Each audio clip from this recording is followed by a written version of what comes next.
Hello my listeners, कैसे हैं आप सब लोग। उम्मीद करती हूँ अच्छे होंगे एंड ब्लेस यू ऑल। तो चलो इसी प्यारी प्यारी बातों के साथ शुरू करते हैं अपनी कहानी को। अब तक की कहानी में आप लोगों ने सुन लिया था कि समायरा और अंश जो कि अब सो चुके थे और आज की रात समायरा के लिए काफ़ी ज़्यादा यूनिक बन चुकी थी।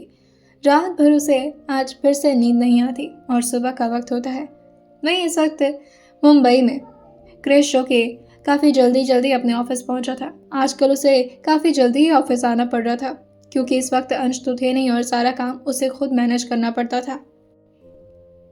वो जैसे अभी कैफेटेरिया से कॉफ़ी लेते हुए अपने कैबिन की तरफ आगे बढ़ ही रहा था कि ठीक उसके कैबिन के बाहर एक बैठने वाली जगह थी जहाँ पर एक लड़की अभी भी शांत तरीके से अपने सिर को नीचे किए हुए बैठी थी, जैसे वो बार बार किसी का वेट कर रही हो और उसकी नज़रें भी किसी को ढूंढ रही हों। क्रिश उस लड़की को देख करके थोड़ी देर के लिए एकदम से अपनी जगह पर खड़ा रह जाता है। उसकी ड्रेसिंग सेंस, उसका हाव भाव, उसकी हरकतें थोड़ी देर में उसने नोटिस कर ली थी। अंश के साथ रहते रहते उसे भी अब लोगों की पहचान होने लगी थी। वो धीरे से उस लड़की के बगल में जाकर पूछता है, एक्सक्यूज मी, आप यहाँ पर? जैसे ही वो लड़की क्रिश को देखी थी वो झट से खड़े होकर कहती है, वो मुझे मुझे मेरा मतलब है उनसे मिलना था। यह सुनकर ये क्रिश जो उसको इतना घबराता हुआ देख कर पूछता है, किससे मिलना था आपको? वो लड़की धीरे से कहती है, जी वो मुझे नौकरी चाहिए थी, मैं कल भी आई थी। सर ने बोला कि यहाँ पर वेट करो, शायद आप बिज़ी थे। आप ही हैं ना वो जो मुझे मेरा मतलब है क्रिश। जैसे ही उस लड़की ने क्रिश का नाम लिया था उसका दिल जो ज़ोरों से धड़कने लगता है और वो हल्का सा पीछे होकर के अपने आप की आंखें धीरे से बंद करते हुए कहता है, क्रिश, तुझसे ये लड़की मिलने आई थी कल और मैंने इसे इग्नोर कर दिया। पागल है तू, अगर ऐसे ही करेगा तो सिंगल मरेगा। और फिर वो तुरंत ही पीछे की तरफ घूम करके बिल्कुल प्रोफेशनल होकर के अपने हाथ को आगे बढ़ाते हुए कहता है, या हेलो। और वो आगे अपना इंट्रोडक्शन देते हुए कहता है, माई सेल्फ क्रिश देशमुख, मुंबई का ही रहने वाला हूँ, मेरे मॉम डैड भी यहीं पर रहते। वो लड़की थोड़ा कंफ्यूज हो रही थी कि आखिर अचानक से क्रिश ने अपना इंट्रो देना क्यों शुरू कर दिया। अभी वो लगातार बोले ही जा रहा था, मैं सर का असिस्टेंट या फिर यूँ कह लो कि बस उनका राइट हैंड हूँ और मेरे बिना तो आंसर कुछ काम कर ही नहीं सकते। वैसे तो मैं जॉब चाहिए था उनसे। तभी वो लड़की जो कहती है, नहीं मुझे इस कंपनी में जॉब नहीं चाहिए, मैं तो एक फैशन डिज़ाइनर बनना चाहती हूँ। मुझे अर्जुन सर के यहाँ वो फैशन इन द सिटी, अगर उसमें मुझे जॉब के लिए। जैसे क्रिश ने सुना था वो मुंह बनाकर कहता है, ओह तो तुम्हें वहाँ जॉब चाहिए? अच्छा, एज एन असिस्टेंट आई थी ना तुम कल? ओके कोई बात नहीं, वैसे भी अगल बगल की कंपनी है, हम लोग तो मिलते ही रहेंगे। अब वो लड़की जो समझ गई थी कि क्रिश उस पर फ्लर्ट करने की कोशिश कर रहा है, लेकिन उसे गुस्सा तो आ रहा था मगर वो अपना गुस्सा निकाल नहीं सकती थी और वो थोड़ा स्ट्रिक्ट होते हुए कहती है, मुझे जॉब तो मिलेगी ना? क्रिश तुरंत ही उसको अपनी कैबिन की तरफ आने का इशारा कर दिया था और वो भी धीरे से उसके लिए गेट खोलते हुए कहता है, अंदर आओ तुम। न जाने क्यों उस लड़की के चेहरे पर हल्का फुल्का डर नजर आ रहा था। क्रिश को लगता है कि शायद वो लड़की काफ़ी ज़्यादा नर्वस है। कैबिन को देख करके धीरे से वो लड़की पूछती है, ये आपका कैबिन? क्रिश अपने सिर को हाँ मिलाकर कहता है, हाँ वो एक्चुअली मुझे पसंद है थोड़ा कैबिन को सजा कर रखना। उसके कैबिन में बहुत सारे फ्लावर्स लगे हुए थे और वो भी पिंक रोजेस, रेड रोजेस और भी बहुत सारी चीज़ें जो कि काफ़ी ज़्यादा गर्लिश नज़र आ रही थी। ये सब देख करके उस लड़की को थोड़ा और अजीब लगता है, लेकिन फिर उसे क्या लेना देना था इन सब चीज़ों से। वो धीरे से जा करके अपने फाइल्स को क्रिश के हाथों में थमा कर कहती है, सर ये मेरा पूरा डॉक्यूमेंट है। अब मेरा MBA बहुत अच्छे कॉलेज से हुआ है सर, अगर आप। तभी क्रिश कहते हैं, come on just call me Krish, तुम असिस्टेंट बनने वाली हो ना, मैं भी असिस्टेंट पोस्ट पर हूँ, तो जस्ट सिट। हाँ। ये सुनकर वो लड़की थोड़ा कंफ्यूज होकर कहती है, सर जॉब मिल गई क्या मुझे? क्रिश तो ऐसे हाँ बोला था जैसे कि फैशन इन द सिटी उसकी अपनी कंपनी हो और वो पूरे हक से उस लड़की को बैठने का इशारा करते हुए कहता है, वैसे नाम वेदिका तुम्हारा? वेदिका कुमारी? वो लड़की धीरे से कहती है, हाँ। क्रिश फाइल को साइड में रखते हुए कहता है, मतलब तुम्हारा रियल सरनेम क्या है? नहीं वो क्या है ना कि मेरी फैमिली वाले सरनेम में मानते नहीं हैं, बस तुम्हें मतलब तुम हिंदू तो हो ही, वेदिका नाम तो हिंदू का ही होता है, तो मान जाएंगे। वो किसी और ही ख्याल में गुम होने लगा था, जिससे धीरे से वेदिका अपने हाथ को टेबल पर टैप करते हुए कहती है, आपके मम्मी पापा को क्यों? मतलब वो मुझे जॉब देंगे? तभी कृष हंसते हुए कहता है, नहीं नहीं, मैं तो ऐसे ही मजाक कर रहा था। तो ठीक है फिर, तुम आ जाओ कल कल से।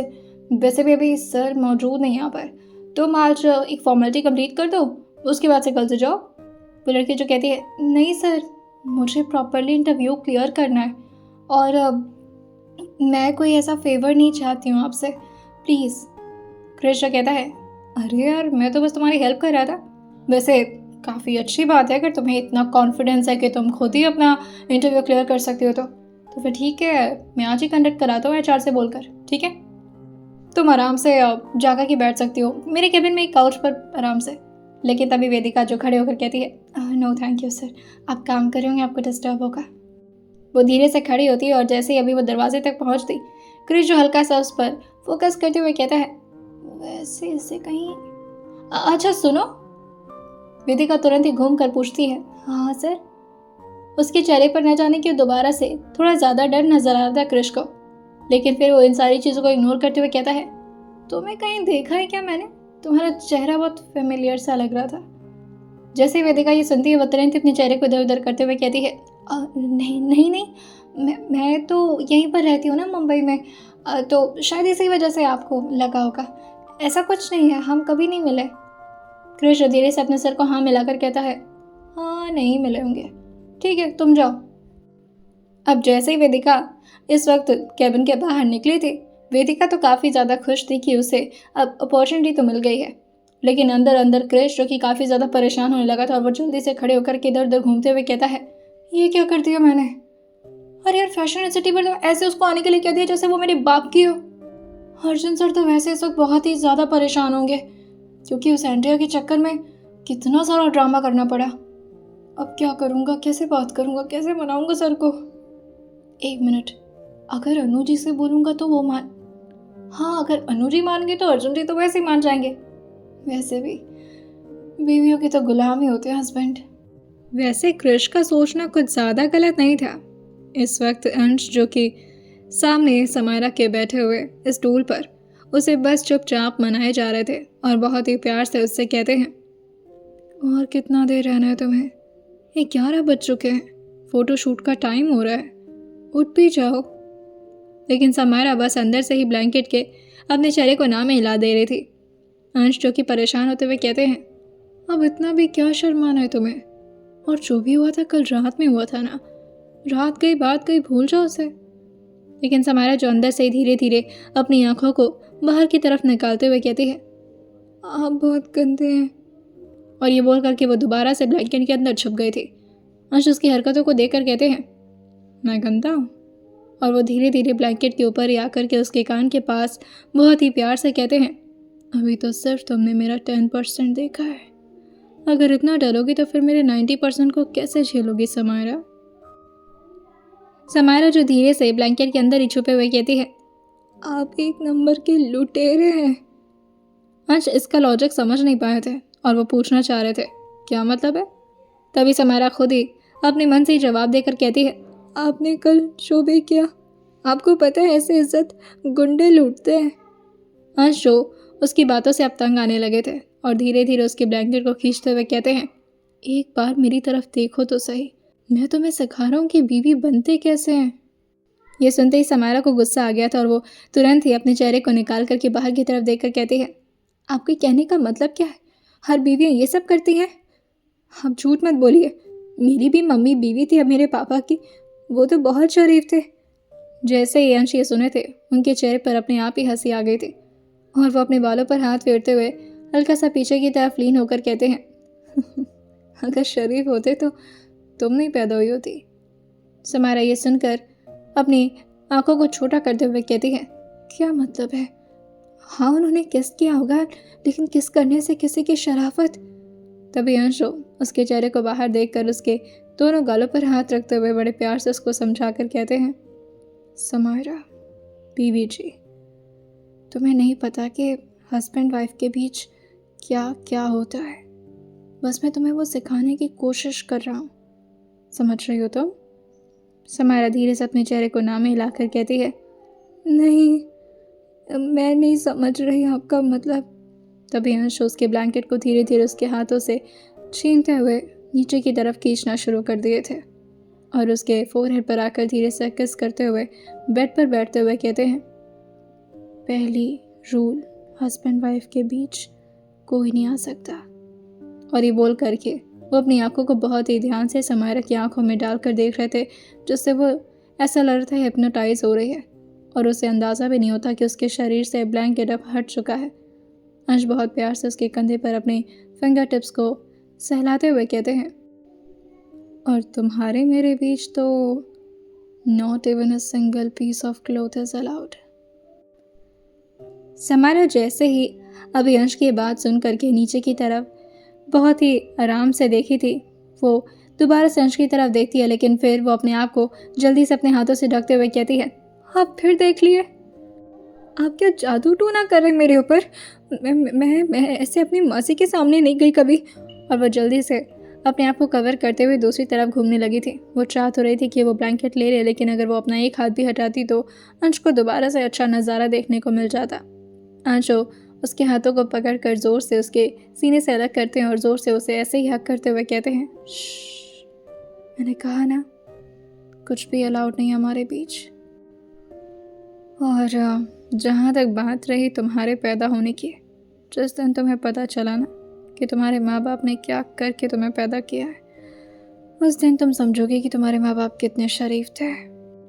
समायरा को इस वक्त कुछ भी बोलने की हिम्मत नहीं हो पा रही थी। अब तो दिन का वक्त था और सारी चीज़ें अब अंश को साफ तरीके से नज़र आ रही थी। और जिस तरीके से अंश ने अभी समायरा को हक किया हुआ था, अंश ने तो शर्ट पहना हुआ था, लेकिन समायरा जो कि इस वक्त अपने शरीर पर कुछ भी महसूस नहीं कर रही थी, उसने सिर्फ नीचे ट्राउज़र पहना हुआ था। तभी अंश पीछे से अपने शर्ट को लेते हैं, जिसके बटन्स को उन्होंने खुद ही तोड़ा था बैठकर।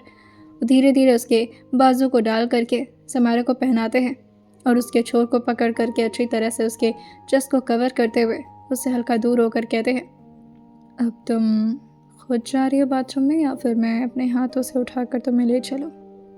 समायरा जो बहुत तेज तेज सांसें लेते हुए अपने चेहरे को धीरे से नीचे की तरफ झुका चुकी थी। अंश उसके हाथ की तरफ बहुत ही ध्यान से देखते हुए कहते हैं, तुम्हारे नेल्स बहुत बढ़ गए। समायरा अपने नेल्स को छुपाते हुए कहती है, मुझे जाने दीजिए। अंश उसके सामने बैठे हुए थे और वो इधर से उधर भी हिल नहीं पा रही थी। अंश उसके एम्बैरसमेंट को समझते हुए धीरे से खड़े होकर अपने चेहरे को दूसरी तरफ मोड़ लिए थे ताकि उसे जाने में प्रॉब्लम ना हो। वो जल्दी से शर्ट के दोनों छोर को पकड़ते हुए बाथरूम की तरफ भाग गई थी। वही इस वक्त मल्होत्रा मेंशन में मामला कुछ ज़्यादा ही बिगड़ चुका था। इस वक्त सम्राट का एक अजीब सा साइकोपन सबको नजर आ रहा था। सावित्री जी धीरे से जयचंद्र के हाथ पर अपना हाथ रख करके उनकी तरफ देखकर पूछती है, क्या करूं मैं इसका? क्या किया जाएगा अगर ये? जयचंद्र जो धीरे से अपने दूसरे हाथ को सावित्री जी की तरफ इशारा करते हुए कहते हैं, हम देख लेंगे। और वो काफी गुस्से में खड़े होकर कहते हैं, तो तुम अब ये करोगे? अपने चाचा को किडनैप कर लिया तुमने। हम लोग यहाँ पर कितना परेशान थे, तुम्हें कोई अंदाजा भी है सम्राट? सम्राट ये सुन करके हंसते हुए कहते हैं, हाँ, हो वाह, तो मतलब आपको सिर्फ अपनी टेंशन का अंदाजा है। जिंदगी में आपके जो हो रहा है उससे मुझे फर्क पड़ना चाहिए, लेकिन मेरी जिंदगी में जो हो रहा है उससे किसी को घंटा फर्क नहीं पड़ता। और आपके दिमाग में तो बस अंश अंश अंश। वो गलत करे तब भी अंश, वो अच्छा करे तब भी अंश। आप लोग की जुबान पर अंश के अलावा कुछ रहता कहाँ है? और अगर मुझे अपनी चीज़ों को पाने के लिए यही करना पड़ेगा ना, तो मैं करूँगा। मैं 2 दिन से पूछ रहा हूँ, मुझे कोई बता क्यों नहीं रहा है कि वो अंश गया कहाँ? कहाँ गायब हो गया वो? मैं लेकर आया हूँ उसके बाप को यहाँ पर, और इस तरह से उसके बाप को उसके सामने टॉर्चर करूँगा ना कि उसकी माँ भीख मांगेगी।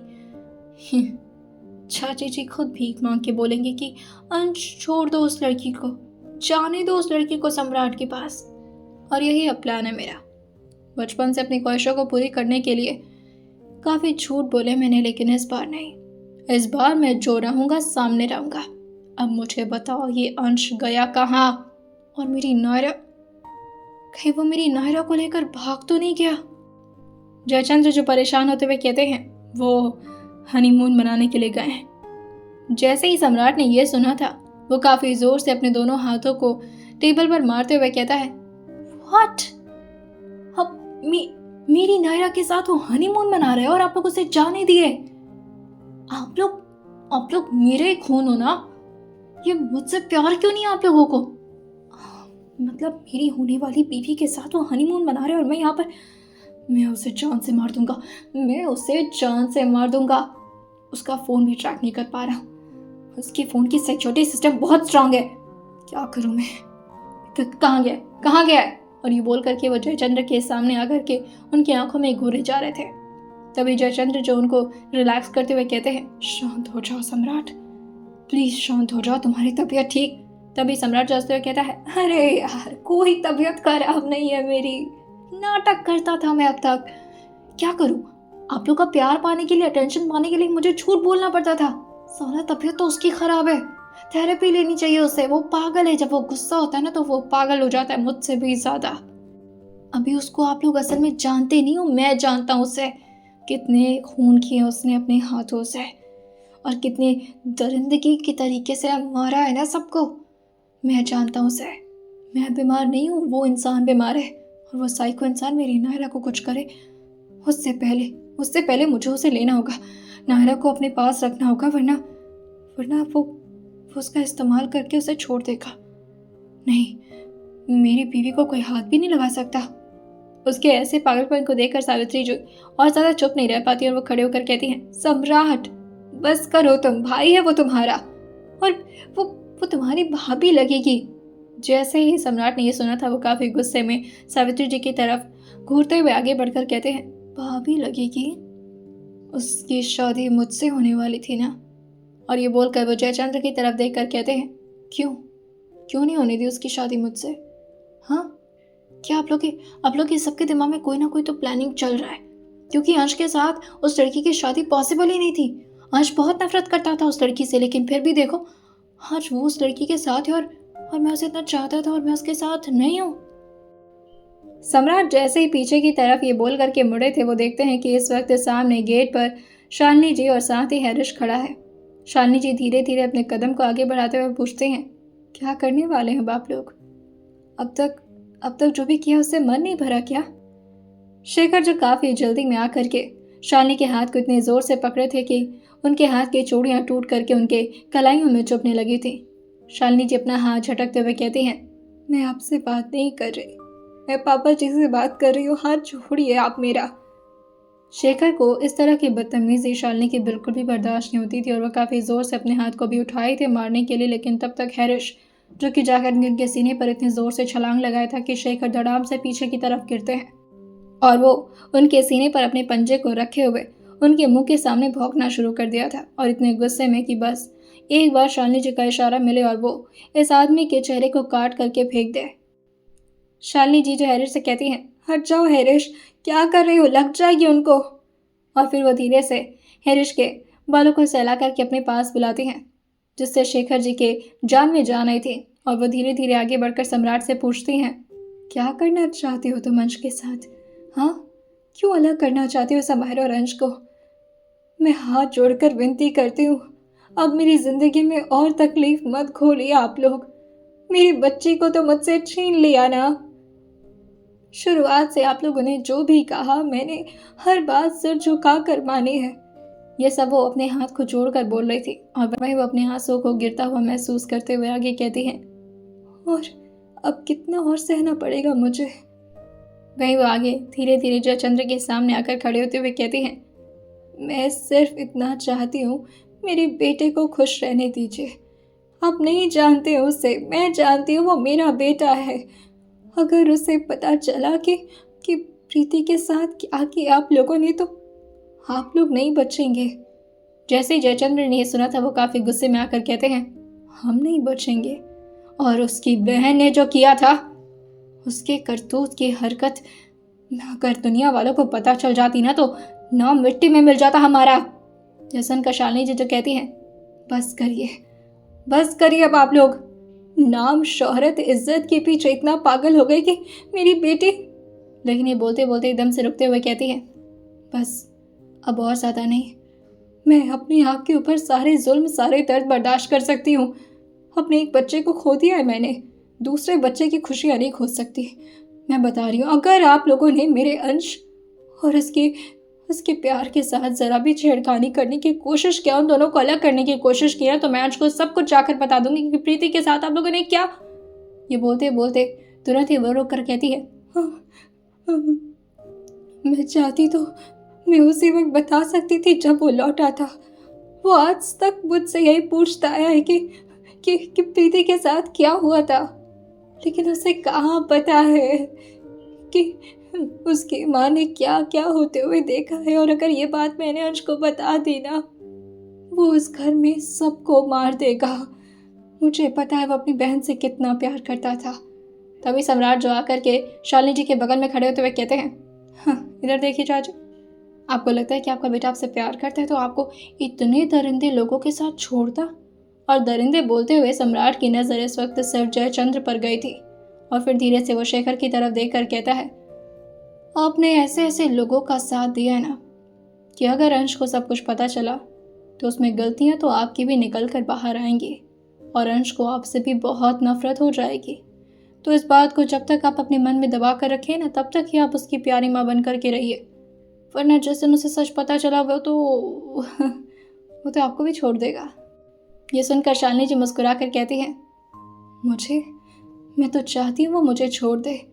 मेरे ही तो चक्कर में वो इस घर में पिस रहा है बेचारा। वो चाहता तो कब का अपनी जिंदगी को आगे बढ़ा चुका होता, दूसरे देश में जाकर के अपनी जिंदगी की शुरुआत कर चुका होता, लेकिन उसके हर ख्याल में उसकी माँ रहती है। इसी वजह से वो दोबारा इस मेंशन में आ गया है ताकि उसे मेरे साथ रहने का मौका मिल सके। वो मुझसे दूर भी इसीलिए रहता है क्योंकि वो नहीं चाहता कि वो मेरे साथ हो रहे जुल्म को देख करके गुस्सा करे, और अपना गुस्सा वो बर्दाश्त नहीं कर पाएगा और फिर मेरे कस्मों में बंध जाएगा। पुणे में वो हमेशा मुझसे यही कहता रहा कि मेरे साथ चलिए, लेकिन मैं कभी नहीं उसकी बात मानी। आप लोग के एक इशारे पर मैंने तुरंत मान लिया कि मैं पुणे भी जाऊंगी। बस इतना चाहती हूँ आप लोगों से कि उसकी खुशियों को और तंग मत करिए, वरना अगर उसे गुस्सा आया ना तो इस बार मैं उसे किसी कसम में नहीं बांधूंगी और बोलूंगी कि जिसने गलत किया है ना तुम्हारे। और हाँ पापा जी, एक और बात मुझे याद आई, मेरे पापा के साथ आपकी दुश्मनी इस हद तक बढ़ गई थी कि आपने उनके बिजनेस में अड़ंगा डालने के लिए उनकी बिल्डिंग में। लेकिन अब जयचंद्र को और ज़्यादा बर्दाश्त नहीं होता और वो काफ़ी ज़ोर से चिल्लाते हुए कहते हैं, बस करो शेखर, तुरंत इसे कमरे में लेकर जाओ और बंद करो। जैसे अभी शेखर खड़ा हुआ था, तुरंत ही हैरिस जो उनकी तरफ ऐसे घूर रहा था कि आइए आप एक बार उठकर तो दिखाइए, दोबारा से आपको ना गिरा करके काटा तो कहिएगा। जिससे शेखर तुरंत ही धीरे से बैठे हुए कहते हैं, सम्राट तुम या मम्मी जी आप। सावित्री जी जैसे ही अभी सीढ़ियों तक पहुंच पाई थी, तभी हैरिस जो भागते हुए आकर के अब शालिनी जी और सावित्री जी के सामने खड़ा हो गया था और प्यार से इस वक्त वो सिर्फ शालिनी जी की आंखों की तरफ देख रहा था, जैसे वो सिर्फ एक कमांड का इंतजार कर रहा हो। और इस तरह की ट्रेनिंग उसे अंश मल्होत्रा ने ही दी थी। और ये सारी हरकतों को देख करके कोई हल्का सा मुस्कुरा कर कहता है, साले मेरा कुत्ता हो करके हर बात अंश की मानता है, और अब अंश का ही वफादार कुत्ता उस पूरे घर को कुत्ते की मौत मारेगा। पर प्रीति के साथ, मतलब प्रीति की डेथ नेचुरल नहीं थी, उसके साथ कुछ किया गया था। अगर ये बात अंश को पता चली तो। वहीं दूसरी तरफ सम्राट इन सारे ड्रामा से परेशान होकर के बाहर की तरफ निकलते हुए कहते हैं, उस लड़की की जन्म कुंडली निकालूंगा मैं, कोई ना कोई कमजोरी तो होगी ना उसकी, वो खुद आएगी मेरे पास। सम्राट जो अब इस वक्त मेंशन से बाहर की तरफ निकल चुके थे, क्योंकि इन सारे ड्रामा को देखकर उन्हें इतना तो समझ में आ चुका था कि शालिनी जी के दिल में अब जरा भी अफेक्शन नहीं बच रही है शेखर जी के लिए।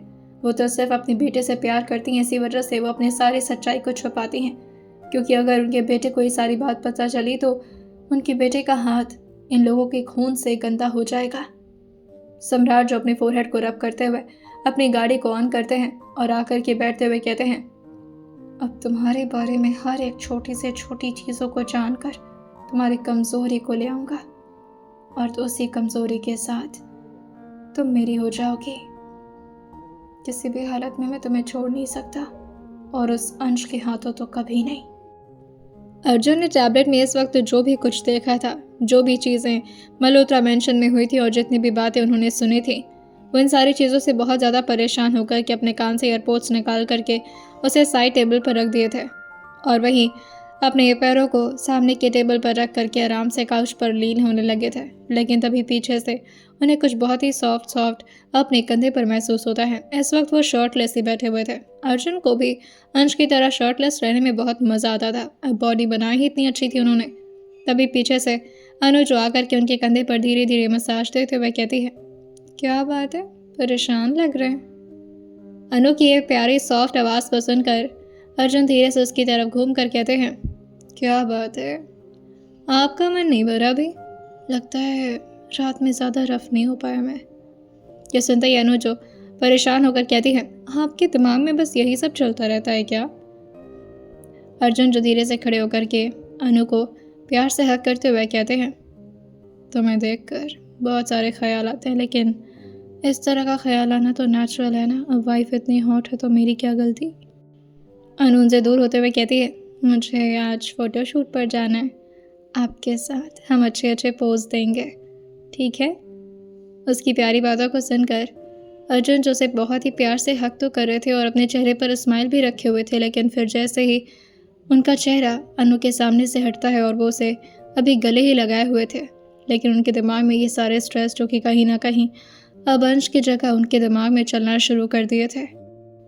अर्जुन के चेहरे पर अनु की हर बातों से स्माइल आ जाती थी और आज भी कुछ ऐसा ही हो रहा था, लेकिन जैसे ही अनु ने उनके सीने में अपने चेहरे को छुपाया था, उनका चेहरा दोबारा से स्ट्रेस में नजर आने लगता है। माथों पर शिकन आने लगी थी, क्योंकि कहीं ना कहीं अब जो चीज़ अंश अभी तक अपनी फैमिली को लेकर महसूस करते थे, आज अर्जुन उनके दर्द को समझ पा रहे थे और ये जान पा रहे थे कि आखिर अंश हमेशा इतना स्ट्रेस में क्यों रहते हैं। जो भी कुछ शालिनी जी के साथ होता था, आज उन्होंने खुद अपनी आंखों से देख लिया था और साथ ही कितना जुल्म उन्होंने अब तक बर्दाश्त किया है, इसका उन्हें बहुत ही हल्का सा अंदाज़ा तो मिल ही गया था। वहीं दूसरी तरफ समायरा जो कि बाथरूम से धीरे से बाहर की तरफ निकलती है, उसने अपने आप को पूरी तरह से अब कवर किया हुआ था टॉवल से। वैसे तो ये टॉवल ही था, लेकिन अपने कंधे तक को भी वो अंश को दिखाना नहीं चाह रही थी। जैसे ही वो बाहर की तरफ अभी झांकी थी, अंश अपने हाथ में मैगजीन्स पकड़े हुए आराम से बेड पर लेटे हुए थे और उसकी हरकतों को बिना देखे हुए कहते हैं, आ जाओ, नहीं देख रहा हूँ तुम्हें। समायरा धीरे से खुद से बदबदाते हुए कहती है, सब तो देख ही चुके हैं, अब क्या देखना बाकी है? ये सुनकर अंश मैगजीन को अपने चेहरे से हल्का सा नीचे करते हैं और समायरा की तरफ देखकर कहते हैं, अभी कुछ और भी बाकी है। समायरा अंश की तरफ घूमते हुए कहती है, ओ इधर मत देखिए, मुझे कपड़े पहनने। लेकिन तभी दरवाजे पर कोई आकर के नॉक करने लगा था। अंश उस तरफ देखकर कहते हैं, जाओ, एक मिनट रुको, मैं खोलता हूँ। समायरा आ करके साइड में छुप गई थी और वहीं बाहर से दो स्टाफ जो कि एक स्टैचू को लेकर के अंदर की तरफ आ रही थी और फिर वो धीरे से अपने सिर को झुका करके अंश को ग्रीट करती और वहाँ से निकल जाती हैं। ये स्टैचू ने बहुत ही खूबसूरत सा गाउन पहन रखा था जो कि डार्क ब्लू कलर में था। समायरा जो हल्का हल्का झाँक कर अभी उसे देख रही थी कि अंश उसका हाथ पकड़कर उसे खींच कर स्टैचू के सामने लाते हुए कहते हैं, यही पहनना है आज तुम्हें, इसको पहन लो, फिर तुम्हारी हेयर स्टाइलर आएंगी तुम्हारे प्यारे प्यारे बालों को। और वो उसके गीले बालों को अपने हाथों से धीरे धीरे टच करते हैं, लेकिन तभी समायरा पीछे होकर कहती है, आप यहाँ से जाएंगे तभी ना पहनूंगी। अंश उसके कान के पास आकर कहते हैं, मैंने तो सब देख लिया ना, फिर क्यों शर्मा रही हो मैडम? अंश की बातों को सुनकर समायरा गुस्से में अपने चेहरे को नीचे झुका ली थी। वो इस वक्त मजबूर तो थी, लेकिन बहुत ज़्यादा फ्रस्ट्रेट हो रही थी। अंश उसके फ्रस्ट्रेशन को समझते हुए धीरे से हंसकर कहते हैं, अच्छा ठीक है, जाता हूँ, बालकनी साइड एरिया में हूँ, और हाँ, थोड़ा जल्दी पहनना, मुझे ज़्यादा देर रहा नहीं जाता तुम्हें देखे बिना।